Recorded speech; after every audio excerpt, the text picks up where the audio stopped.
You're watching highlights of the Brecksville City Council meeting on July 7, 2026. Follow your local governments at cgov.org. Council members paused on the payroll ordinance changes and asked for a plain language explanation. Let's hear how city staff walked everyone through what was behind the recommendation. Does anyone have any questions about the payroll ordinances and the recommended changes? I'd like to have somebody explain it to us. Okay. Let me summarize it. Sure. I wasn't directly involved in changing the ordinance, so I might not have every answer for you. But I can let you know that in an effort to, I think, finalize some of our other agreements for compensation throughout the city, this was a change that administration, not me, decided to make. Recommend. Thank you. After questions about the payroll ordinance, city staff and President Caruso laid out why some salary caps were being adjusted. Listen in as they connected a recent pay increase to broader fairness across city employees. The reason for a few of the changes is due to when the calculations were done for an additional 3.5% increase. These were the maximum amounts in some of these categories that needed to be changed. And that, similar to what's always been done in the past, is that whatever's been negotiated with the bargaining employees, that the other full-time non-bargaining employees are presented with the same. And so this ordinance adjusts some of the rates to make sure everything still stays within the approved ranges. Council dug into a key question. Were they really voting on pay raises, or just the salary ranges behind them? Stay with this exchange as they sorted out who controlled what and why one fire department position became a focal point. So is this action to change the ranges or to change the pay, or both? This would be to change the ranges, which would allow the rates to be changed according with what's being recommended. Council has the authority over the range. The mayor has the authority over the salaries. So this is therefore, I think I heard the answer, but this is the range that we're... This is the range. The ranges need to be changed. Some individuals need to be changed on here because of the and I want to speak about the, I believe the one I remembered was the executive lieutenant in the fire department needs to be changed because of the pay, the actual pay that he will receive in 26. But the actual ranges need to be changed for these other individuals that are non-union because of the fact of the mayor's directive to have the non-union employees also benefit from the 27th pay in 2026. Council members pressed for clarity on exactly which employees were covered and how new raises would fit within existing salary ranges. This back and forth pulled future union negotiations and mayor-backed pay bumps into sharper focus. It's a mix. It's all full-time employees that are not members of a collective bargaining union. And later this year, could be sooner than later, because we've received the CERB-approved list for the service. Anything that's further negotiated with the service will come to you after those negotiations, which haven't started yet. That's the future. Yeah. Well, it's this year. It'll be before the end of the year it'll be decided. But this is the pay rates that we saw written down, like they've gone from 100 to 103, and that's purely to get these people that the mayor wants to give a raise to within the range now. Once council understood the new salary ranges, they still had to confront a tricky issue: what happens when raises slam into the pay ceiling. Listen in as President Caruso and staff unpacked why this ordinance was needed before next year's decisions. It's adjusting. It doesn't mean they're necessarily getting the maximum amount of the range. It's so that the range can accommodate what that percentage is if they were at the very top of the range. Correct. Or close to it. Yeah, so you'd have, if you implemented increases to this field of people, some of them would be bumping up against an administrative ceiling. Or breaching, surpassing it is the real problem. That's why the need for the ordinance. That would be an administrative decision for the non-union employees for next year, what he extends to the non-union employees. Your only contract currently will be potentially, if approved, with the police department for 3 years, with the fire department for 3 years, excluding the chiefs, and at some point in the future, it's anticipated the service department. Council turned to a big picture concern: how to keep non-union employees in step with union pay over the next few years. Listen in as they probed what new salary ranges would mean for future raises and the mayor's authority to grant them. Keep them at parity. To keep it in parity to what's being offered to the unionized bargaining group, consistent with what's happened in the past. Correct.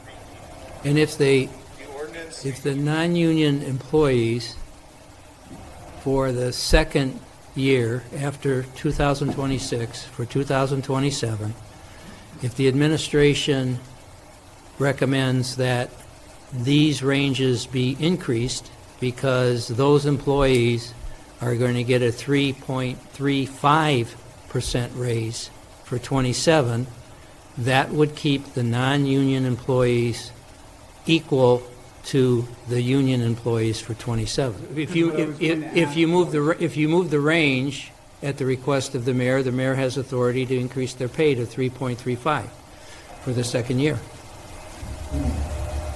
The non-union employees. That are near the top of the pay threshold ladder. So the mayor procedurally can unilaterally raise pay. If the ranges are increased, yes. You'll have a request. Service department separate and apart because they will have a contract for 27 and 28. We think they will. Well, they will. And the fire and the police will also?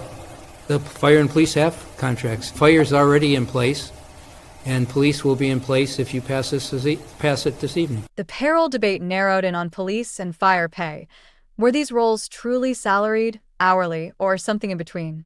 Council asked for a simple answer, and the explanation highlighted a hybrid system behind the scenes. Sergeants are a percentage above the patrolmen. Our patrolmen and sergeants and Chief Bender's fire personnel. This is a basic question. Are they salary or hourly? Taylor? In their contracts, they show as salary.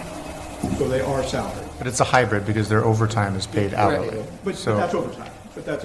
Yes. The conversation turned to a rare 27th pay and whether it counted as a true raise or just a one-time bump. Stay with this exchange as President Caruso and staff unpacked how that extra paycheck shows up now, but disappears from future salary calculations. Well, management would view it as a bonus. Employees would view it as money owed for hours worked, which is why most cities just pay it, and why we've always paid it in the past. What happens the following year? The 3.85 that they're getting for the 27th pay does not go in the calculation for the next year's salary. The next year's salary is going to be paid in 26 pays, which is based on the 3.5% that was actually issued by the fact finder and the conciliator. So no, it doesn't go in to the pay, but they are paid that in the 27th year. It's not cumulative. No. Correct. Actually, their 2027 pay will go down by $500 compared to what they actually received in a W-2 for those 28 hours worked in 2026. One council member had a straightforward question that exposed a complicated reality. Who is really hourly? Who is salaried? And why did the city still juggle 26 and 27 pay periods? Listen in as they pushed for a simpler system and a clearer explanation. On page 16 of the agreement, it states employees shall be paid on an hourly basis for all hours worked, whereby the hourly rate will be determined by dividing the applicable annual pay by 2,080 hours. Well, I'm just trying to get my handle on who's hourly, who's salary. And then I'm trying to get a handle on why we're still paying 26 pays sometimes and 27 pays when I just don't understand why we don't go to the 1st and the 15th, just to eliminate this. When one member floated the idea of scrapping the confusing 27th paycheck, the answer hit a hard boundary: contracts and collective bargaining. Listen in as they spelled out why even a simple-sounding change would take more than council's say-so. I'm sure that would have to be a discussion with administration if something like that were to happen. The language we just saw, that would have to be bargained. Right, it's in the contract. Because our agreement currently addresses that concept of the 27th pay. Correct. Can't unilaterally remove it. Correct. Correct. After all the back and forth on pay, council finally heard how the police and fire agreements tied into the mayor's authority on raises. This moment laid out what could be decided that night and what had to wait for budget season. So what you have is an agreed resolution on those CBAs between the fire, which is already signed and done, and the police, which needs to be signed and done. You have an agreed resolution between the collective bargaining representatives of both police officers and police sergeants, with the mayor's direction for the city position. That's the best I can say, because the mayor is the exclusive representative for the city position. So if you have an issue on the range for 27 for non-union, that has to be raised at the time that, and Taylor, refresh me, the budget comes in November and December.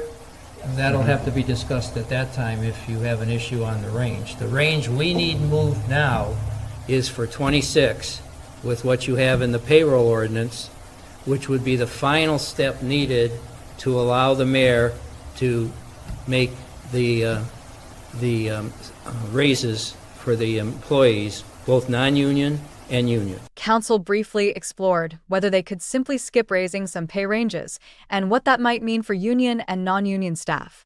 This exchange pulled out why salary bands keep shifting over time and why payroll ordinances had become almost an annual fixture. You could, except for the fact that with the unions, you can't do that, because the mayor's We're talking about the unions. well, the other employees, there'd be no bar to that. I wouldn't recommend that, but that's your call, because the other employees that are involved in that currently have no union. Right. But they have a right to have a union, and that would be a difficult situation, I would think. But that's your call. I would guess that almost all of them would have to have a range increase, because they've been here for a number of years, other than our newly hired individuals, which are minimum in number, just like you're seeing for the salaried people. Well, except we increased the ranges in the recent past, maybe last year already. So, I mean, the ranges have been changing over time and haven't been stagnant for their entire tenure with us. Probably because of necessity. Yeah, I would say there's been a payroll ordinance of this nature almost every year since I've been on council, if not every year. It's always necessary. After untangling the details of raises and the 27th paycheck, council still had one pressing question: how would all of this show up in the budget? Listen in as staff and President Caruso walked through the assumptions and set the stage for a vote on the payroll ordinance. Well, with this additional pay coming this year, Taylor, how is this going to be compensated in the budget? Obviously, I don't think it was. Correct. Adjustments would be made through an appropriations amendment, I'm assuming, if the raises Correct. take place. But were the raises themselves in the budget of this magnitude? I don't believe currently. I'm surprised by that. I believe that when there were assumptions in the budget, which I don't have the budget book in front of me, there were assumptions on what the payroll increases would be for the coming year. There typically are. I don't have the budget book in front of me, There's but many typically there's a assumptions. calculation where payroll is budgeted, assuming a cost of living adjustment type Sure. increase, Yes. approximately 3% typically annually.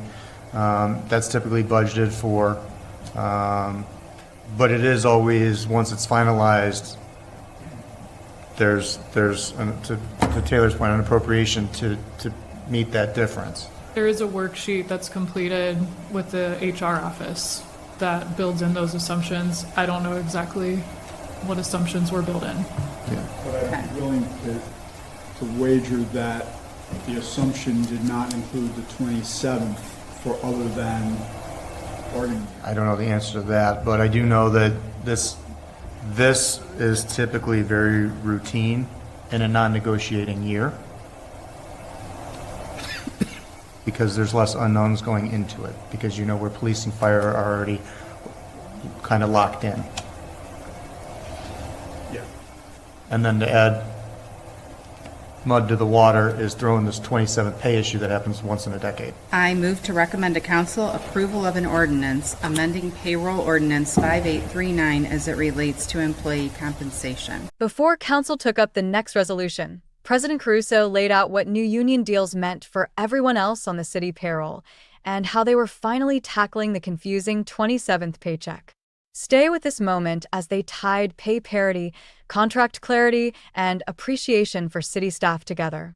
So the city of Brecksville has finalized negotiations with the OPBA and IAFF. This is all three of the city's bargaining units, meaning patrolmen, sergeants, and fire. He's not referring to service when he says three, just to be very clear.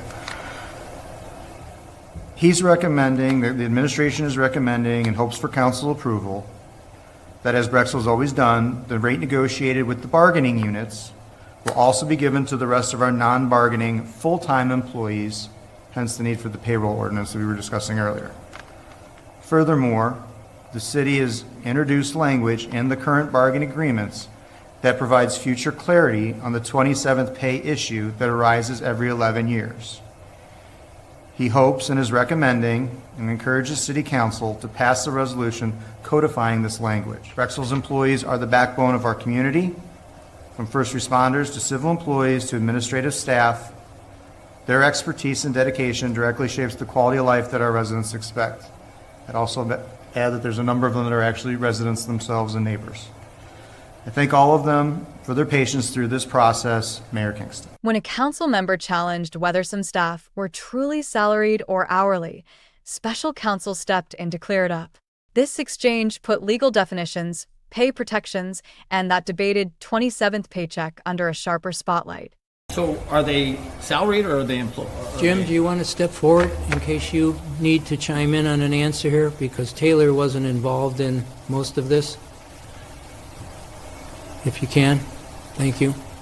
Jim Budzik, as council understands, was our special counsel who was also involved in the meetings in my office at the direction of the mayor. Yes, and that's by federal law. Okay, that's what I thought, and so that's one of the reasons that, you know, I always thought they should be compensated for the hours they work, you know, that because they're not salaried, and it's been kind of passed around multiple times that they are salaried, but they're salary exempt, and so they are hourly. So that's They're absolutely hourly. okay. So to protect the people hourly, we need to make sure we pay them that 27th pay. After all the debate about that mysterious 27th paycheck, special counsel finally broke down how it actually worked over an 11-year cycle.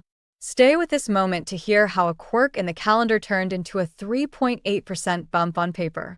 It's a matter of the calendar that every 11 years, employees are going to be paid basically the first week of January, and they're going to be paid a 27th pay period in December, late December, because it just follows the calendar. Those extra couple days every year, they finally catch up on the 11th year, so you have that extra 27th pay. They still work 2,080 hours in the year basically, but you know, the first pay is in early January, and the last pay, which is a 27th pay, is in late December. They're still working 2,080 hours.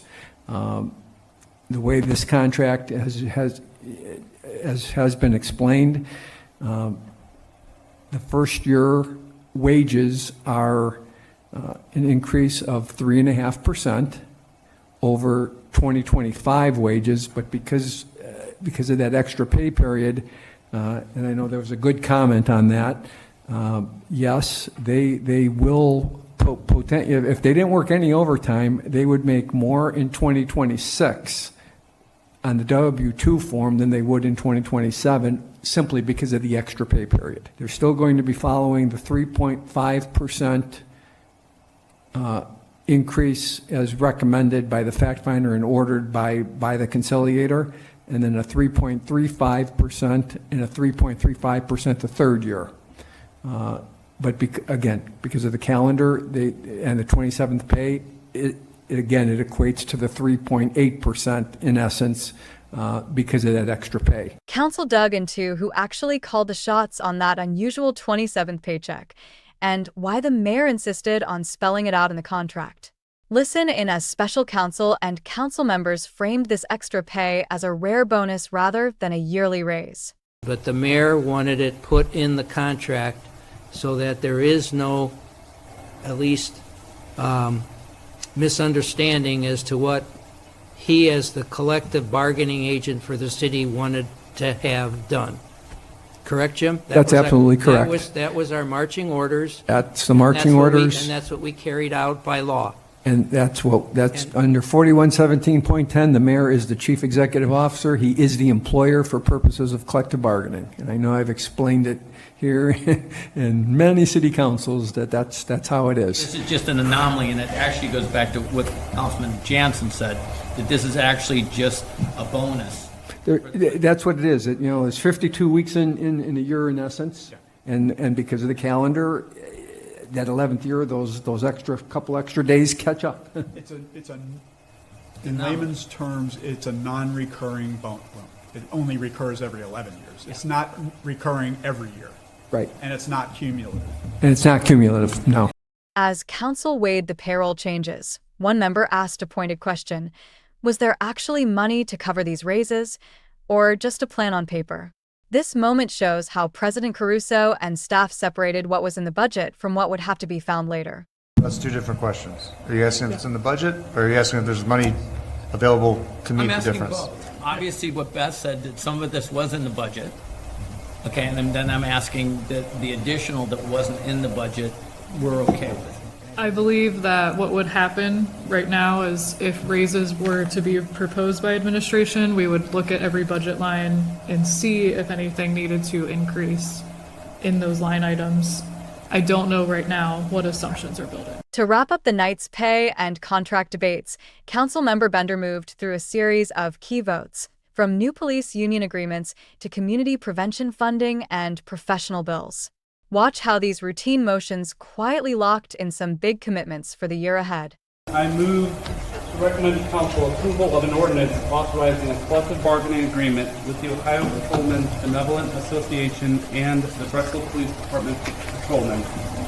Second. All in favor? Aye. Motion carries. I move to recommend to council approval of an ordinance authorizing a collective bargaining agreement with the Ohio Patrolmen's Benevolent Association and the Brecksville Police Department Sergeants. Second. All in favor? Aye. The next item here is the CAPA grant. We've done this every year. There was some good information in there about the work that CAPA does here in the community. Any questions or comments on this? No. Hearing none, I move to recommend to council approval of a resolution authorizing the mayor to provide a grant to the Brecksville-Breview Heights Community Awareness and Prevention Association for prevention and intervention services in the amount of $10,000. Second. All in favor? Aye.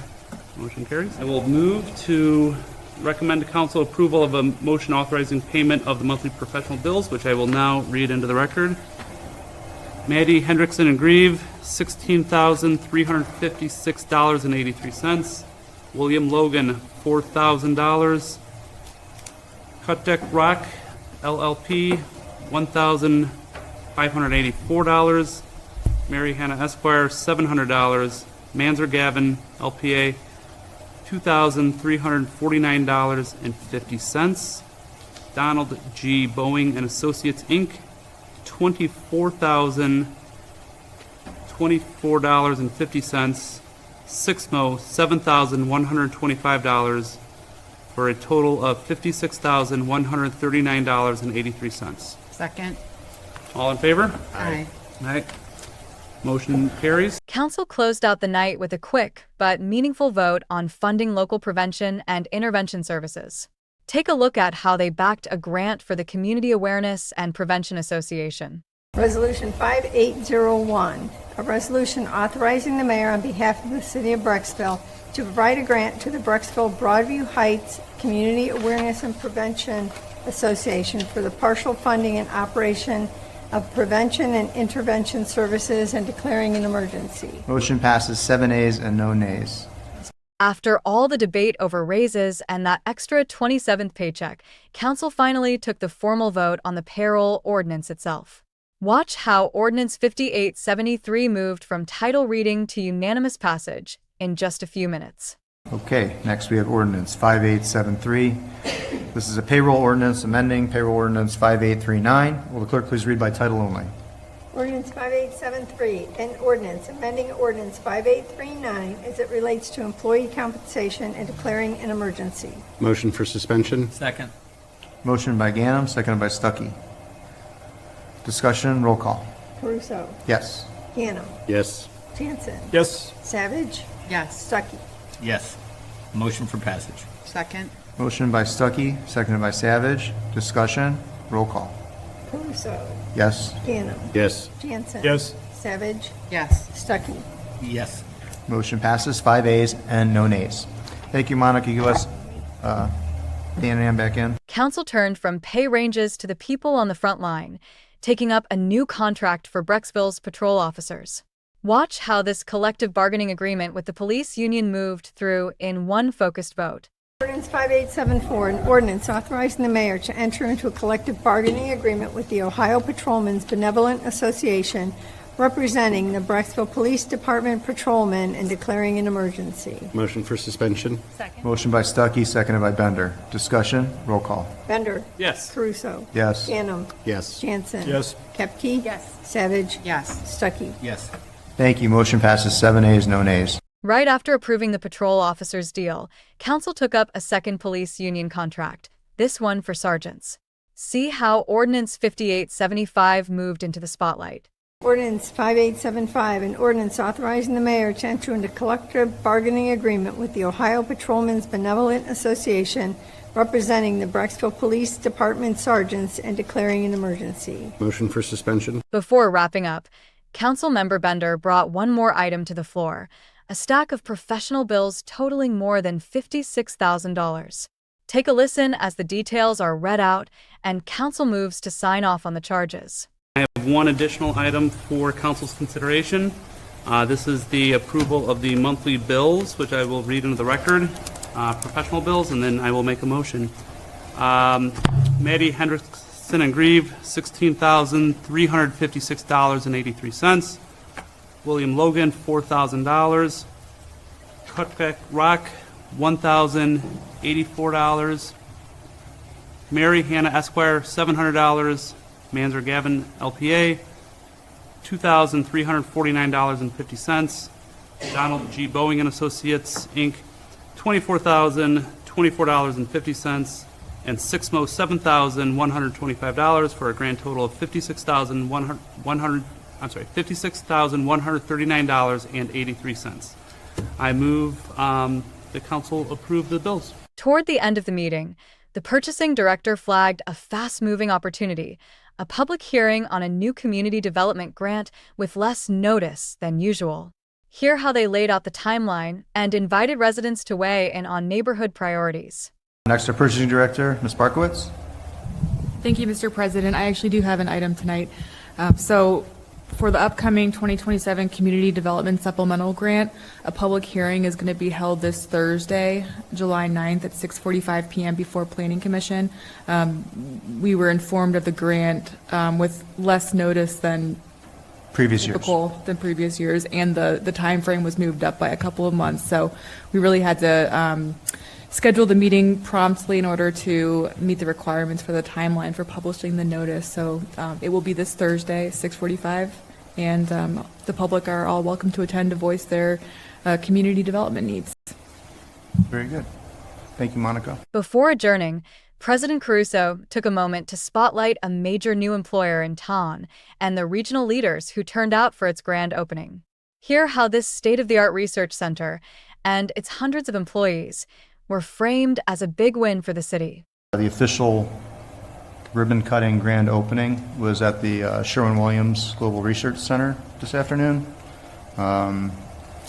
Lieutenant Governor Tressel spoke, Max Miller spoke, both our senators put in videos, Phil Robinson spoke, Roniak from the county spoke.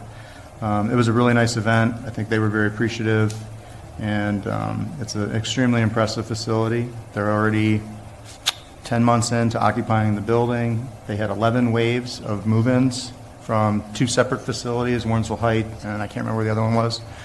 And they've got 900 employees in that building right now, with room allocated for 2 more equal-sized lab wings.